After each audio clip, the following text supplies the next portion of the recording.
Hi friends, இன்றைக்கி மே 17ஆம் தேதி வெள்ளிக்கிழமை பாகியலட்சுமி சீரியலில் என்ன நடக்க போகுதுன்றதை பற்றி இப்போ நம்ம பார்த்துடலாம். இப்போ வந்து பார்த்தீங்கன்னா பாட்டி வந்து ஹாலில் உட்காந்துட்ருக்காங்க. அப்போ தாத்தா வந்து வராரு. தாத்தா வந்ததுமே பாட்டி எழுந்துக்கிறாங்க. இது என்ன புது விதமாக இருக்குது, வந்ததும் எழுந்தெல்லாம் நிற்கிற அப்படின்ற மாதிரி சொல்கிறாங்க. அதெல்லாம் ஒன்றும் இல்லை, நான் உங்ககிட்ட ஒரு விஷயம் பேசணும் அப்படின்ற மாதிரி சொல்கிறாங்க. நானும் தான் உங்ககிட்ட ஒரு விஷயம் பேசணும், அந்த பக்கம் வா அப்படின்னு சொல்லிட்டு கூட்டிகிட்டு போகிறாரு தாத்தா. சொல்லு என்ன விஷயம் அப்படின்ற மாதிரி தாத்தா வந்து கேட்குறாங்க. நீ ஒன்றும் ஆள் சரியா இல்லையே அப்படின்ற மாதிரி சொல்கிறாரு. உடனே பாட்டி சொல்கிறாங்க, ஃபஸ்ட்டு நீங்கள் ஏதோ சொல்லணும்னு சொன்னீங்களே அதை சொல்லுங்க அப்படின்ற மாதிரி வந்து கேட்குறாங்க பாட்டி. உடனே தாத்தா வந்து திட்டுறாங்க. ஏன் ஈஸ்வரி, உனக்கு எல்லா விஷயமே எல்லாமே தெரிஞ்சிருந்தும் நீ வந்து என்கிட்ட சொல்லாமல் அப்படியே அமைதியாக கமுக்கமாக இருந்துட்டல. என்ன உன் பையனுக்கு வந்து அப்படியே சப்போர்ட் பண்ணிட்டு இருக்கியா? என்ன ஒரு அசிங்க பிடிச்ச வேலையை வந்து பண்ணி வச்சிருக்கான், நீ வந்து அதுக்கு என்ன சப்போர்ட்டா அப்படின்ற மாதிரி தாத்தா வந்து திட்டுறாரு. உடனே வந்துட்டு ஏங்க பசங்க கோவப்படுறாங்கன்னா ஒரு நியாயம் இருக்குது, இப்போ நீங்கள் கோவப்படுறதுல ஏதாவது அர்த்தம் இருக்கா அப்படின்னு சொல்லி கேட்குறாங்க.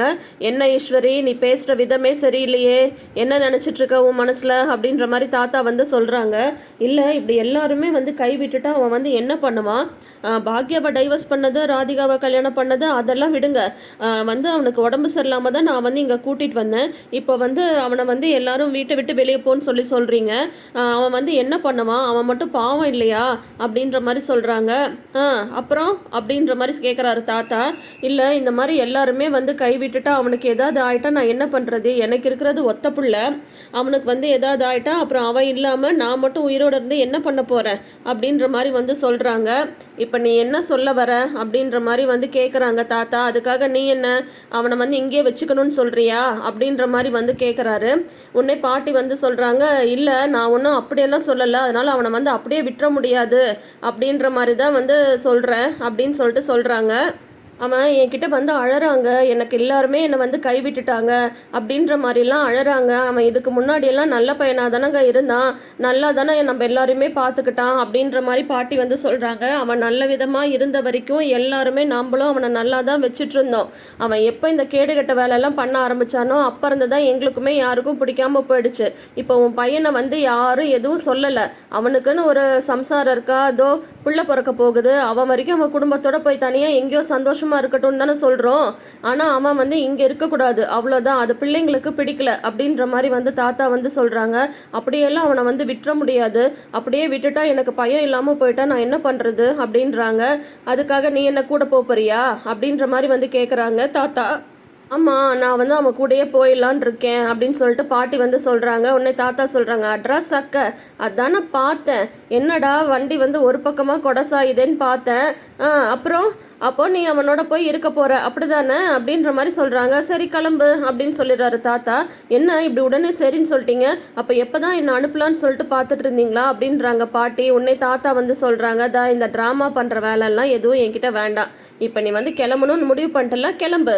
நீ எல்லாம் போய் அங்கே அவன் கூட இருந்தாதான் அவன் என்னென்ன வேலை பண்ணுறான், என்னென்னலாம் பண்ணுறான், என்னென்ன ட்ராமா போடுறான்றதெல்லாம் உனக்கு தெரியும்.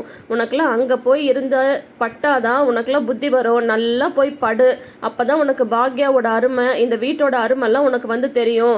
போ கிளம்பு கிளம்பு அப்படின்ற மாதிரி வந்து தாத்தா வந்து சொல்கிறாங்க. நான் ஒன்றும் பாக்யாவை பகச்சிக்கிட்டெல்லாம் இங்கேருந்து போகல, எனக்கு என் பையன் வேணும், அதனால தான் நான் போகிறேன் அப்படின்ற மாதிரி சொல்கிறாங்க. அதுதான் போகிறேன்னு முடிவு பண்ணிட்டல்ல, நீ பாட்டிக்கு கிளம்பிட்டே இருக்க வேண்டியதான், நீ எந்த விளக்கமும் வந்து சொல்ல தேவையில்ல, இங்கே யாருக்கும் விளக்கம் கேட்குறதுக்கு டைமும் கிடையாது, புரியுதா? கிளம்பணும்னு முடிவு பண்ணதுக்கப்புறம் கிளம்பிட வேண்டியதுதான். ஆனால் உனக்கும் இது தேவைதான், நீ அங்கே போய் நல்லா பட்டாதான் உனக்குலாம் நல்லா புத்தி வரும், கிளம்பு அப்படின்னு சொல்லிடுறாரு. சூப்பர் தாத்தா, தாத்தா பேசுனது சூப்பரோ சூப்பர். போய் டெய்லி வந்து பார்த்திங்கன்னா ராதிகா கொடுக்குற அந்த ஓட்ஸ் கஞ்சியை குடித்தாதான் பாட்டிக்கு வந்து புத்தி வரும். இப்போ வந்து பார்த்திங்கன்னா கோபியும் ராதிகாவும் பெட்டி படுக்கையெல்லாம் தூக்கிட்டு கீழே இறங்கி வராங்க. வந்ததுக்கப்புறம் வந்து பார்த்திங்கன்னா வந்து சரி என்னை வந்து கிளம்ப சொல்லிட்டீங்க, நீங்கள் எல்லோரும் ஹாப்பியாக இருங்க, என்னோடய பிளஸ்ஸிங்ஸ் அப்படின்றாங்க. உடனே தாத்தா சொல்கிறாங்க, இந்த பாரு உன்னோட இந்த அடுத்த ஆக்டிங்லாம் பார்க்குறதுக்கு இங்கே யாருக்கும் நேரம் இல்லை, எனக்கு வந்து தூக்கம் வருது, டயர்டாக இருக்குது, நீ சீக்கிரம் கிளம்புனா நான் போய் தூங்குவேன் அப்படின்ற மாதிரி வந்து தாத்தா கூலாக சொல்லிகிட்ருக்காரு. உடனே வந்து ராதிகா வந்து திட்டுறாங்க, போதும் கோபி, இதுக்கு மேலே நீங்கள் எதுவுமே பேசாதீங்க, கிளம்பலாம் சரிங்களா? உங்கள் அம்மா வந்து உங்களுக்கு உடம்பு சரியில்லை நீங்கள் கூட்டிகிட்டு வந்தாங்க, கூடவே வந்து நானும் வந்தேன் பாருங்கள், வந்ததுக்கு நல்லா அசிங்கப்பட்டு அவமானப்பட்டு நல்லா உங்களால் நானும் நிறைய பட்டுட்டேன், இதுக்கு மேலே இங்கே நிற்க வேண்டாம், கிளம்பலாம் அப்படின்ற மாதிரி ராதிகா சொல்கிறாங்க. இரு இரு ராதிகா போகலாம், இன்னும் ஒரு விஷயம் பாக்கி இருக்குல்ல அப்படின்னு சொல்கிறாங்க. உன்னை இவங்க என்ன இன்னொரு விஷயம் பாக்கி இருக்குது அப்படின்ற மாதிரி எல்லாரும் பார்க்குறாங்க. தாத்தா வந்து கூலாக உட்காந்துட்ருக்காரு. உன்னை அம்மா வாங்கம்மா அப்படின்ற மாதிரி வந்து சொல்கிறாங்க. உன்னை வந்து பார்த்தீங்கன்னா கொஞ்ச நேரம் அப்படியே தயங்கிட்டே இருக்காங்க பாட்டி. அதுக்கப்புறம் வாங்கம்மா வாங்கம்மா அப்படின்ற மாதிரி வந்து கூப்பிடுறாங்க. இப்போ எதுக்கு பாட்டியை வந்து கூப்பிட்டுட்டு இருக்கீங்க? தேவையில்லாமல் பாட்டி வந்து இப்போ வந்து நீங்கள் வீட்டை விட்டு போகாத அப்படின்ற மாதிரியெல்லாம் உங்ககிட்ட சொல்லுவாங்க. இங்கே தங்கிடலான்னு பார்க்குறீங்களா அப்படின்ற மாதிரி செழியன் வந்து கேட்குறாங்க. கொஞ்சம் எல்லாரும் பேசாமல் இருக்கீங்களா, நான் எங்கள் அம்மாட்ட பேசிகிட்டு இருக்கேன் அப்படின்ற மாதிரி வந்து சொல்கிறாங்க. உன்னை பாட்டி வந்து பெட்டியோட வெளியில் வராங்க. என்னது இது இவர் பெட்டியோட வராங்க அப்படின்றதும் உன்னை இனியாக கேட்குறாங்க. என்ன பாட்டி பெட்டியோட வந்திருக்கீங்க? ஓ இதுவும் டேடியோட பெட்டியா அப்படின்ற மாதிரி வந்து கேட்குறாங்க. இது என் அம்மாவோட பெட்டி, என் அம்மா என் கூட வரப்போகிறாங்க அப்படின்ற மாதிரி சொல்கிறாங்க. என்னது உங்கள் கூட வராங்களா அப்படின்ற மாதிரி வந்து எல்லாருமே வந்து கேட்குறாங்க. பாட்டி அதெல்லாம் நீங்கள் வந்து முட்டாள்தனம் பண்ணாதீங்க, அவர் கூடலாம் போகாதீங்க அப்படின்ற மாதிரி எழில் வந்து சொல்கிறாங்க. உடனே செழியன் இனியா எல்லாருமே சொல்கிறாங்க. இனியா அழுதுகிட்டே பாட்டி நீங்கள் எங்களெல்லாம் விட்டுட்டு இருக்க மாட்டீங்க பாட்டி, எங்களாலேயும் உங்களை விட்டுட்டு இருக்க முடியாது, நீங்கள் போகாதீங்க, எதுக்கு இவர் கூட போகிறீங்க, நான் சொன்னால் கேட்பீங்களா இல்லையா, வேண்டாம் அப்படின்ற மாதிரி வந்து சொல்கிறாங்க. உடனே பார்த்தீங்கன்னா கோபி வந்து டைலாக் விடுறாரு. உங்கள் அம்மாவுக்கும் உங்களுக்கும் நடுவில் நான் வரேனா? இல்லை இல்லை, இது எனக்கும் எங்கள் அம்மாவுக்கும் உண்டானது, எங்கள் அம்மா வந்து நான் தான் முக்கியம் அப்படின்ற மாதிரி முடிவெடுத்துட்டாங்க. நான் இல்லாமல் எங்கள் அம்மாவால் இருக்க முடியாது, எங்கள் அம்மா இல்லாமல் நான் இருக்க முடியாது, அதனால் வந்து வாங்கம்மான்னு கூப்பிட்டேன், அவங்களும் வரேன்னு சொல்லிட்டு ஒத்துக்கிட்டாங்க அப்படின்ற மாதிரி வந்து சொல்கிறாங்க. உடனே பாட்டி என்ன பாட்டி இதெல்லாம் இவர் சொல்கிறது நிஜமா, அதெல்லாம் நீங்கள் எதுவும் போகாதீங்க அப்படின்ற மாதிரி ஜெனி அமிர்தா எல்லாருமே வந்து சொல்கிறாங்க. தாத்தா வந்து அப்புறம் என்ன சொல்லிடுறாரு, டேய் பசங்களா விடுங்க, அவள் போகணும்னு முடிவெடுத்துக்கிட்டா போகட்டும், தாராளமாக போகட்டும், சில ஜென்மங்களுக்கெல்லாம் சொல் புத்தியும் கிடையாது, சுய புத்தியும் கிடையாது, எல்லாம் பட்டாதான் புத்தி வரும், அவள் போட்டு விடுங்க அப்படின்ற மாதிரி சொல்கிறாங்க. உடனே ஆனால் பசங்க வந்து விட மாட்டேன்றாங்க. பாட்டி வேணாம் பாட்டி, அவரை நம்பி போகாதீங்க, வேண்டாம் அப்படின்ற மாதிரி வந்து சொல்கிறாங்க. ஜெனி வந்து பாப்பா விட்டு நீங்கள் எப்படி பாட்டி இருப்பீங்க அப்படின்ற மாதிரி வந்து சொல்கிறாங்க. உடனே கோபி வந்து சொல்கிறாங்க, ஜெனிமா பாப்பா வந்து அவங்க பார்க்கணும் அப்படின்ற மாதிரி இருந்தால் நீ வந்து பாப்பாவை கூட்டிட்டு அங்கே வா, நீ செழியனை ஏன் நீங்கள் எல்லாருமே அங்கே வந்து வரலாம், நான் வந்து வர வேண்டாம்லாம் சொல்ல மாட்டேன், நான் தானே இந்த வீட்டுக்கு வரக்கூடாது, என் வீட்டுக்கு நீங்கள் எல்லாருமே வரலாம், இவங்களை பார்க்கலாம், ஆனால் வந்து அவங்க என் கூட தான் இருக்க போகிறாங்க அப்படின்ற மாதிரி சொல்லிட்டு சொல்கிறாங்க. உன்னை ராதிகா வந்து கோபி போதும் கோபி டைம் ஆகுது கிளம்பலாம் அப்படின்ற மாதிரி சொல்கிறாங்க. உன்னை இவங்க எல்லாருமே வந்து கிளம்புறாங்க. தாத்தா மட்டும் சோஃபாவில் உட்காந்துட்டே இருக்காரு, எழுந்து கூட வரல. பார்த்தீங்கன்னா கரெக்டாக இவங்க வாசல்கிட்ட வரும்போது பாக்யா வந்து வண்டியோடு வந்து நிற்கிறாங்க.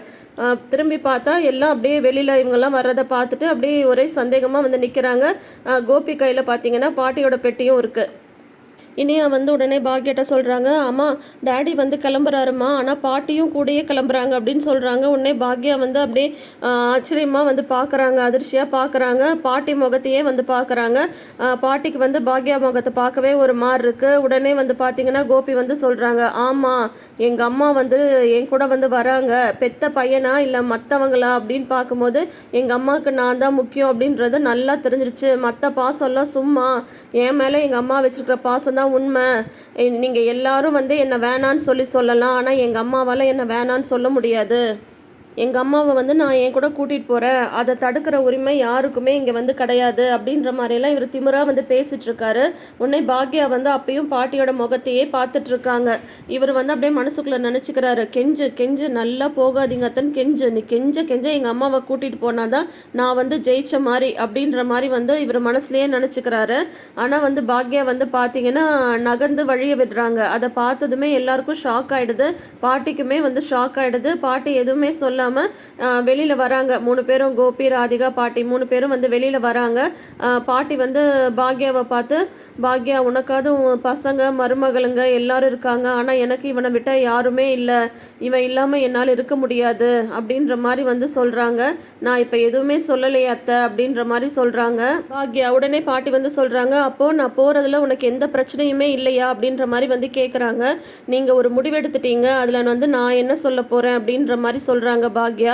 உடனே அப்படின்னா நான் எப்போ போவேன்னு காத்துட்டு இருந்தேன் அப்படிதானே அப்படின்ற மாதிரி கேட்குறாங்க. உடனே தாத்தா வந்து வந்துடுறாரு, ஈஸ்வரி நீ வந்து முடிவெடுத்துட்டு கிளம்பணும்னு வந்து இப்போ கிளம்பிட்ட, இதில் இப்போ எதுக்கு பாக்யாட்ட வந்து தேவையில்லாமல் வந்து பிரச்சனை பண்ணிட்டு இருக்க, போ போ நீ போய் நல்லா பட்டு அசிங்கப்பட்டு அடிபட்டு வந்து நிற்க போகிற, நான் பண்ணது பெரிய தப்புன்னு சொல்லிட்டு நீ கெஞ்சிட்டு கூடி சீக்கிரம் வரதான் போகிறேன், நான் பார்க்க தான் போகிறேன் அப்படின்ற மாதிரி தாத்தா வந்து சொல்கிறாங்க. உடனே அதுக்கு கோபி வந்து சொல்கிறாங்க, அந்த மாதிரி ஒரு நாளும் நடக்காது, எங்கள் அம்மாவை நான் மகாராணி மாதிரி வச்சு பார்த்துப்பேன், ஓட்ஸ் கஞ்சி ஊற்றி அப்படின்ற மாதிரி கோபி வந்து சொல்கிறாரு. அப்புறம் பார்த்தீங்கன்னா 3 பேரும் கிளம்புறாங்க. பாட்டி மட்டும் திரும்பி பார்க்குறாங்க. யாரும் எதுவும் சொல்றதில்ல. இங்க வந்து பார்த்தீங்கன்னா, ராதிகா வீட்ல வந்து ராதிகா ஃபர்ஸ்ட்டு என்ட்ரு ஆறாங்க. அப்போ வந்து அந்த கமலாவும், மயுவும் இருக்காங்க. "என்ன வந்துட்ட?" அப்படின்ற மாரி கேட்குறாங்க. "இனிமே நான் இங்க தான் இருக்க போறேன்னதும், ரொம்ப ஹாப்பி மம்மி" அப்படின்ற மாரி மையு குட்டி வந்து சொல்றாங்க. "என்ன பிரச்சனையா? மாப்பிள வரலையா?" அப்படின்ற மாரி அவங்க கேட்குறாங்க. அதுக்கு ராதிகா பார்த்தீங்கன்னா, "அவரும் தான் வந்திருக்காரு" அப்படின்னு சொல்லும்போது, கோபி வந்து கையில 2 பேக்கோட வந்து வராங்க. ஒரு கையில சூட்கேஸு, ஒரு கையில பேக்கோட உள்ள வராங்க. வந்துட்டு உடனே கமலா வந்து கோபிய வந்து பார்க்குறாங்க. 2 பேக் இருக்கிறத வந்து பார்க்குறாங்க. "ஒரு நிமிஷம்" அப்படின்னு சொல்லிட்டு உடனே போயிட்டு அவங்க அம்மாவ வந்து உள்ள கூட்டிட்டு வராங்க. அப்படியே கமலா வந்து ஈஸ்வரி பாட்டி பார்த்து முறைக்க, ஈஸ்வரி பாட்டி வந்து கமலாவ பார்த்து முறைக்க, இனிமே வந்து பார்த்தீங்கன்னா பேய்க்கும் பேய்க்கும் சண்டை, ஊரே வேடிக்கை பார்க்க போகுது அப்படின்ற மாரி நம்மளுக்கு நல்ல என்டர்டெயின்மெண்ட்டா இருக்க போகுது. இப்போ கமலா வந்து ஷாக் ஆகி நிக்கிறாங்க.